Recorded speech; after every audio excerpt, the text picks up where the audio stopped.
Hello students, through this video now I am going to discuss about the introduction to database management system.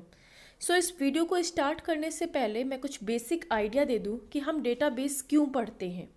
तो मैं आपको बता दूं कि DBMS का कंप्यूटर साइंस फील्ड में एक बहुत इंपॉर्टेंट रोल है। ये हमारा कोर सब्जेक्ट भी जाना जाता है बिकॉज आज के टाइम पे अगर हम कोई भी एप्लीकेशन की बात करते हैं, किसी भी सॉफ्टवेयर की बात करते हैं, चाहे वो किसी भी लैंग्वेज में डेवलप्ड हो, हमें हमेशा अपना एक बैकएंड बना के चलना होता है जहाँ पे हम लोग क्या करते हैं, उस सॉफ्टवेयर में जो भी एंट्रीज आती हैं या जो भी हमारे पास में आप कह सकते हैं जो भी आपका डेटा है वो आपको कहीं ना कहीं किसी जगह पे स्टोर करने की रिक्वायरमेंट होती है, जिसके लिए आप लोग अपना बैकएंड रेडी करते हैं।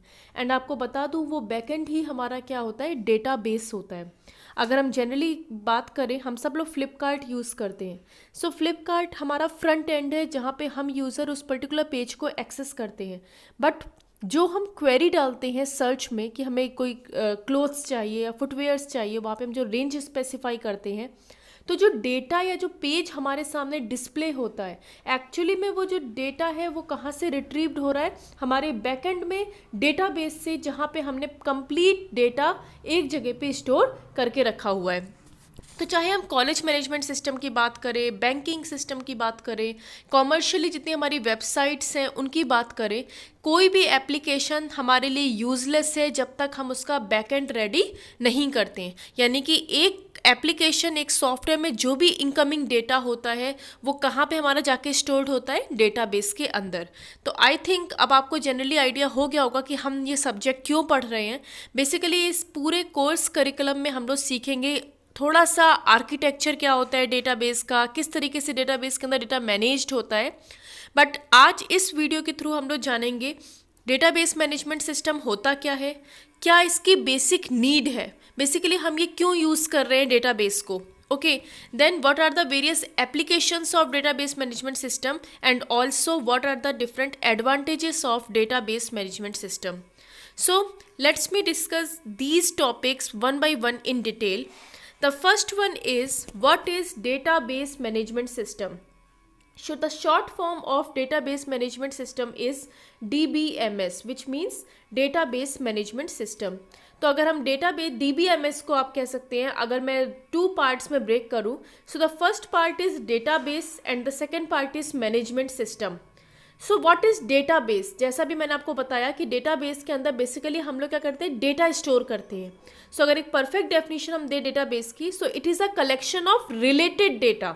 ओके, जो भी हमारा रिलेटेड डेटा है, अगर उसके कलेक्शन को हम बात करें तो वो हमारा बन जाता है डेटाबेस. एंड मैनेजमेंट सिस्टम क्या है? मैनेजमेंट सिस्टम सिंपली हमारे सेट ऑफ प्रोग्राम्स हैं जो हमें ये परमिशन देते हैं कि हम डेटाबेस के अंदर डेटा को स्टोर कर सकते हैं एंड वहाँ से एफिशिएंटली अपने डेटा को रिट्रीव या एक्सेस कर सकते हैं. ओके, सो अगर मैं बात करूँ what is database management system, so you simply said database management system is divided into 2 parts.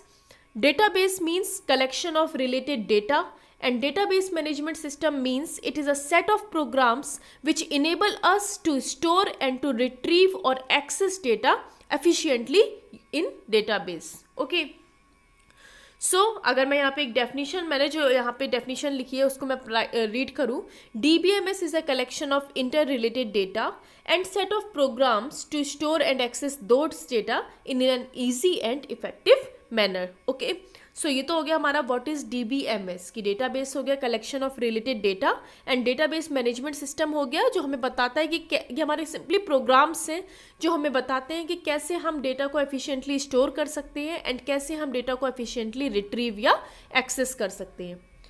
Now the second component is need of database management system. तो अभी मैंने आप लोगों से एक बात की है कि डेटाबेस के अंदर बेसिकली हम लोग क्या कर रहे हैं, डेटा के को स्टोर कर रहे हैं एंड वहाँ से डेटा को रिट्रीव कर रहे हैं. ओके, सो बेसिकली ये हमारा मेजर पर्पस है डेटाबेस मेंटेन करने का. Because if you have a limited data, अगर आपके पास थोड़ा डेटा है, आप उसको फाइल की फॉर्म में आप कह सकते हैं कि स्टोर कर सकते हैं, उसका मेंटेन कर सकते हैं रिकॉर्ड, ओके, मैनुअली भी हम उस चीज़ को मेंटेन कर सकते हैं।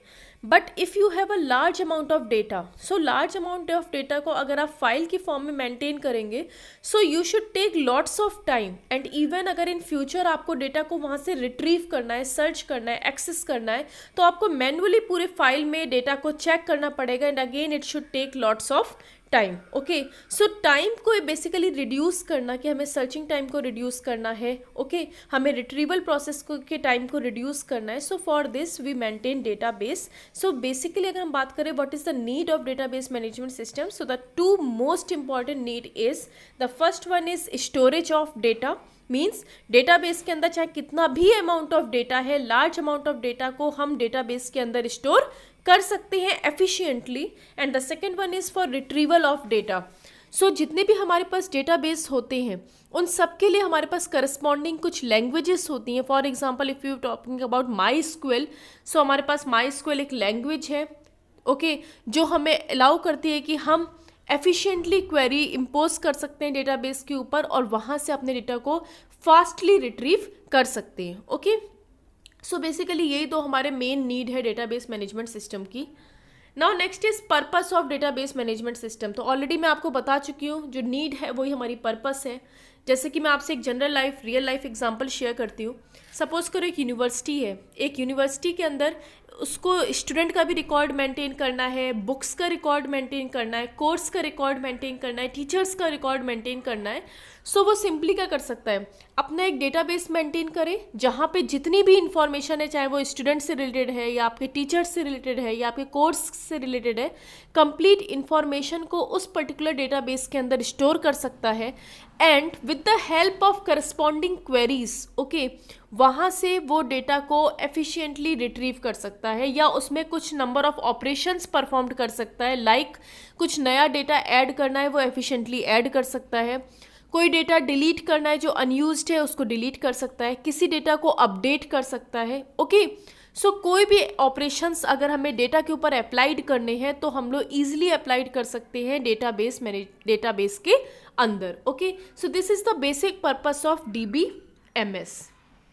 Now next is what are the applications of DBMS। तो मैं आपसे बता दूं, आई डोंट थिंक सो कि ऐसा कोई एरिया बचा है जहाँ पे हमें डेटाबेस मेंटेन करने की रिक्वायरमेंट ना हो। अगर आप बात करते हैं कॉलेज की, तो एजुकेशनल वेबसाइट्स जो हमारी बनती हैं जहाँ पे हम लोग कंप्लीट इन्फॉर्मेशन डिस्प्ले करते हैं अबाउट कॉलेज, तो वो सारे जो डेटा होता है वो कहीं ना कहीं हमारा बैकएंड में डेटाबेस के अंदर ही जाके स्टोर्ड होता है। जस्ट लाइक आपका बैंकिंग सिस्टम, वहाँ पे भी हमारा डेटाबेस मेंटेन होता है। रेलवे सिस्टम, ओके, जितनी भी हमारी कॉमर्शियली वेबसाइट्स हैं, चाहे आपकी सेल्स वेबसाइट्स हैं, ई-कॉमर्स वेबसाइट्स हैं, एजुकेशन सेक्टर है, सो हर एक जगह पे हमारे पास डेटाबेस मैनेजमेंट आज की डेट में यूज़ होता है। ओके, सो वही मैं बोल रही हूँ कि ऐसा कोई भी अब रियल लाइफ में फील्ड नहीं बची है जहाँ पे हम लोग डेटाबेस मेंटेन नहीं करते। तो मैंने कुछ आपके सामने एग्जांपल शो किए हैं, but these examples are very limited because इसका कोई स्कोप नहीं है। जितने भी हमारे इंपॉर्टेंट सेक्टर्स हैं, हर जगह हम लोग डेटाबेस अपना मेंटेन करते हैं।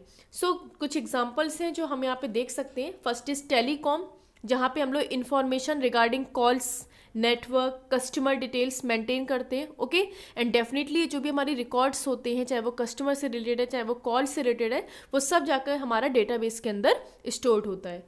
नेक्स्ट होता है आपका बैंकिंग सिस्टम, जैसे आपके कस्टमर की इन्फॉर्मेशन, ठीक है, क्रेडिट कार्ड, डेबिट कार्ड के जो ट्रांजैक्शंस होते हैं, या आपने देखा होगा कि आजकल हर बैंकिंग का अपना एक पर्टिकुलर वेबसाइट होता है जहाँ से आप लोग ऑनलाइन क्रेडिट कर सकते हैं, डेबिट कर सकते हैं, राइट। तो ये सारा भी जो रिकॉर्ड है वो भी हमारा कहीं ना कहीं डेटाबेस के अंदर जाके स्टोर्ड होता है।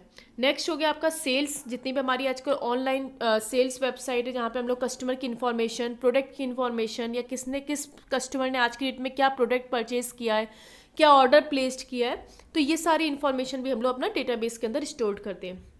सिमिलरली एयरलाइन सिस्टम, रिजर्वेशंस का रिकॉर्ड रखना, ओके, फ्लाइट का शेड्यूल रखना कि किस पाथ पे कौन सी करंटली फ़्लाइट अवेलेबल है, ये सारा रिकॉर्ड हम लोग अपना डेटाबेस में रखते हैं। तो आजकल जो हम लोग ये रेलवे टिकट बुक कराते हैं ऑनलाइन, तो हम लोग क्या करते हैं कि डेस्टिनेशन, सोर्स डेस्टिनेशन डाला है, नंबर ऑफ ट्रेन लिस्ट हमारे सामने अपीयर हो जाती है। तो जो वो ट्रेन लिस्ट हमारे सामने अपीयर हो रही है, वो डेटा हमारा कहाँ से रिट्रीव्ड हो रहा है, बिहाइंड द डेटाबेस, जो उसका एक बैकएंड हमने मेंटेन किया है।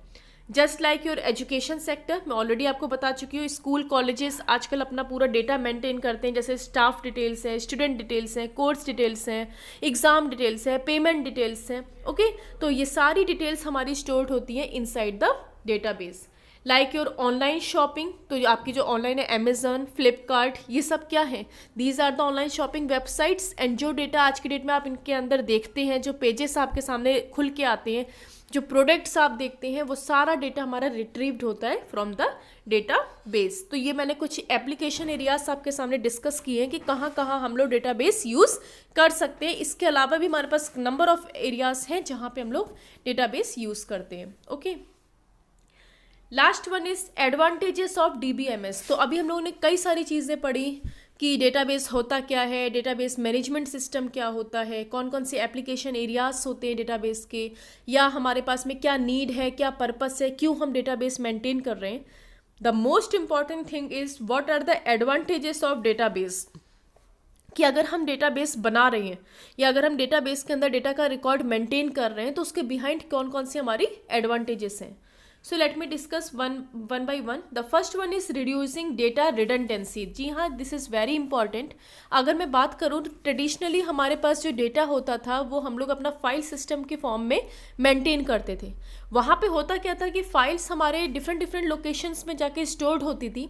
सो मल्टीपल फाइल्स या मल्टीपल कॉपीज सेम डेटा के क्रिएट होने के चांसेस हमारे वहाँ पे रहते थे। ओके, बट डेटाबेस हमारा एक सेंट्रल रिपोजिटरी है, मीन्स जितनी भी हमारी फाइल्स हैं, जितना भी हमारा डेटा है, वो एक सेंट्रल रिपोजिटरी एक सेम प्लेस पे हमारा स्टोर्ड है। सो वहाँ पे डेटा डुप्लीकेसी होने के चांसेस बहुत ही कम होते हैं। That's why we said that it reduce the data redundancy. Redundancy means duplicacy of data को ये रिड्यूस करता है। Next is sharing of data. जो भी हमारे डेटाबेस के यूज़र्स होते हैं वो आपस में डेटाबेस के डेटा को शेयर कर सकते हैं, बट शेयरिंग उन्हीं के बीच में पॉसिबल है जो ऑथराइज्ड यूज़र है। Next, data security. यस, अगर आप बात करें, आपने कभी अमेजॉन के डेटाबेस के साथ आप एक्सेस कर सकते हैं डायरेक्टली? नो, हम केवल फ्रंट एंड के साथ एक्सेस करते हैं। बैक एंड का जो डेटा है वहाँ पे हम डायरेक्टली उसके डेटा को मॉडिफाई नहीं कर सकते, उसमें कोई चेंजेस नहीं कर सकते। तो आप जान सकते हैं कि डेटाबेस के अंदर जो डेटा होता है वो कम्प्लीटली बहुत सिक्योर्ड होता है। केवल जो ऑथराइज्ड पर्सन होते हैं वही हमारे डेटाबेस के अंदर डेटा को एक्सेस डायरेक्ट कर सकते हैं, उसको मॉडिफाई कर सकते हैं, उसमें कोई भी डेटा अपडेट कर सकते हैं। बट रेस्ट जो नॉर्मल यूजर्स होते हैं वो डेटाबेस के अंदर के डेटा को डायरेक्टली एक्सेस नहीं कर पाते हैं। सो सिक्योरिटी पॉइंट ऑफ व्यू से भी डेटाबेस हमें मेजर सिक्योरिटी प्रोवाइड करता है कि कोई भी पर्सन हमारे डेटाबेस के अंदर के डेटा को एक्सेस नहीं कर सकता। सिर्फ जो पर्सन ऑथराइज्ड है उसके लिए, जिसके लिए हम लोग बोलते हैं डेटाबेस एडमिनिस्ट्रेटर, उनके पास ये पावर होती है कि वो डेटाबेस के अंदर के डेटा को मॉडिफाई कर सकते हैं, कुछ भी उसमें चेंजेस कर सकते हैं। Next is backup and recovery. जी हाँ, अगर आप बात करें बैकअप और रिकवरी की, so being as a user you are free from this, because database management system अपना बैकअप, अपना रिकवरी खुद से मेंटेन करता है। आपको उसके लिए कोई एफर्ट देने की रिक्वायरमेंट नहीं होती। सो इन केस इन फ्यूचर अगर आपका सिस्टम क्रैश भी हो जाता है, उसके बावजूद आपका डेटाबेस इरेज्ड नहीं होता है, डिलीट नहीं होता। So this is another major advantages of database management system. And last one is data consistency. Data consistency का आप मीनिंग समझें तो इसका मैं बहुत ही रियल एग्जांपल बताती हूँ। सपोज आपने कोई रिकॉर्ड मेंटेन किया, आप एक बच्चे का ना आप रोल नंबर ही लिख रहे हैं सपोज, तो एक जगह तो आपने रोल नंबर लिखा फुल नेम ROLLNUMBER। ओके, एक जगह आपने रोल नंबर को पूरे नेम से, पूरी अल्फ़ाबेट, पूरी मीनिंग के साथ डिफाइन किया। फिर आगे चल के लेटर ऑन आपने कहीं पे उसको डिफाइन कर दिया ओनली RNO से। तो आप क्या कर रहे हैं, वर्ड आपका एक है रोल नंबर, जिसकी आप दो मीनिंग रिफ्लेक्ट कर रहे हैं। एक जगह आप बात कर रहे हैं रोल नंबर को पूरा नेम के साथ में ROLLNUMBER, ओके, और एक जगह आप उसका शॉर्ट फॉर्म यूज़ कर रहे हैं। तो इसको हम लोग बोलते हैं data inconsistency. Okay, but database management system हमें ये अलाउ करता है कि अगर आपने एक जगह RNO यूज़ किया है रोल नंबर के लिए कीवर्ड, तो फिर आप हर जगह जहाँ जहाँ आपको रोल नंबर मेंशन करना है वहाँ आप RNO ही यूज़ करेंगे as a keyword for roll number. तो इससे होता क्या है कि कोई भी पर्सन कंफ्यूज्ड नहीं होगा, आपके एरर्स, रिट्रीवल टाइम में एरर्स आने के चांसेस कम होंगे, और इसी को हम लोग बोलते हैं data consistency. So what is data consistency?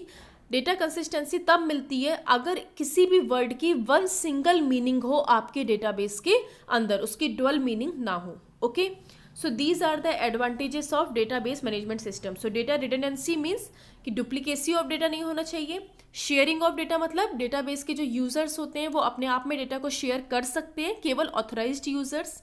Data security means कि आपका जो डेटा होता है, डेटाबेस के अंदर जो डेटा होता है वो डायरेक्टली कोई भी यूज़र उसको एक्सेस नहीं कर सकता है, केवल जो डेटाबेस के ऑथराइज्ड पर्सन्स होते हैं लाइक डेटाबेस एडमिनिस्ट्रेटर, सिर्फ उन्हीं के पास ये पावर है कि वो डेटाबेस के अंदर के डेटा को मॉडिफाई कर सकते हैं, अपडेट कर सकते हैं, चेंज कर सकते हैं।